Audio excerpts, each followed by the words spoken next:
고려아연이 지금 유상 증자를 결정했잖아요. 네. 어떻습니까? 어떻게 보고 있어요? 네, 경영권 방어 중인 고려아연 어제 기습 카드를 꺼냈습니다. 예. 말씀하신 유상 증자인데요. 네.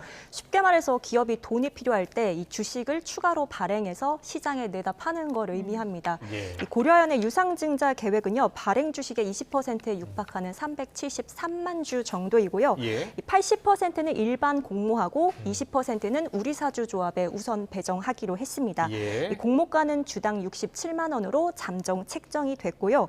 여기서 눈여겨볼게요. 1인당 청약 한도가 3%로 제한돼 있습니다. 예. 시장에서는 일반 공모를 하면서 이렇게 한도를 제한한 게 참 이례적이라는 네. 평가가 나오는데요. 예. 이유를 보면 이 경쟁 상대인 영풍과 MBK가 과도한 주식을 획득하는 걸 아. 막기 위한 취지로 보입니다. 예. 시장에서는 고려아연의 이번 결정으로 이 승부수를 띄웠다는 평가도 나오고 있습니다. 그렇군요. 네, 승부수라고 하셨는데 그럼 고려아연이 유상증자를 통해서 얻을 수 있는 건 뭐예요? 네, 이번 지분 싸움에서 판세를 뒤집을 수가 있습니다. 시장에 주식이 늘어나게 되면은 가치가 떨어지게 되잖아요. 예. 그러면 영풍과 MBK가 갖고 있는 의결권 지분율도 가치가 떨어지게 되겠죠. 그렇죠.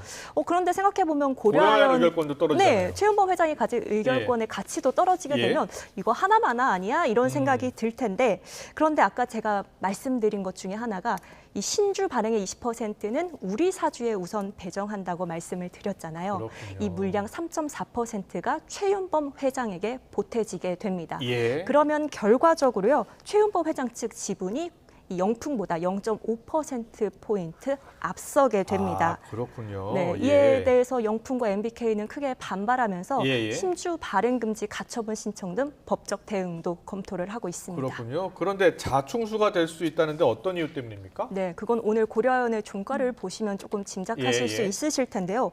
이틀 전만 해도 황제주라고 불리면서 150만 원을 호가했거든요. 예. 근데 유상증자를 발표한 어제 하한가를 쳤고요. 그렇죠. 오늘도 급락해서 90만 원대로 뚝 떨어졌습니다. 예. 고려아연 주주들 입장에서는 원성이 자자할 수밖에 아니 없는 67만 원의 건데요. 공모를 한다고 하니까 네. 같은 주니까 67만 원 한다고 하니까 당연히 떨어지는 거 아니에요? 네, 맞습니다. 예. 그래서 그 부분도 좀 문제가 되고 있습니다. 예.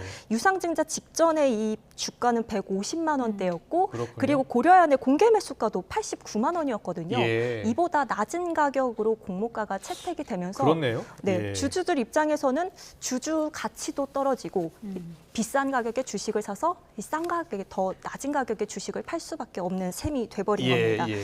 그래서 이 기존 주주들에게 손해를 입혀가면서 이 경영권을 지키려는 거 아니냐 이런 비판이 조금 나오고 있고요. 예. 금감원이 오늘 이 유상증자 주관사인 미래에셋에 대해서 현장 검사에 착수를 했습니다. 예. 조금 전에 이 브리핑을 통해서 이 유상증자 관련해서 시장의 우려와 걱정에 대해서 잘 알고 있다고 밝혔고요.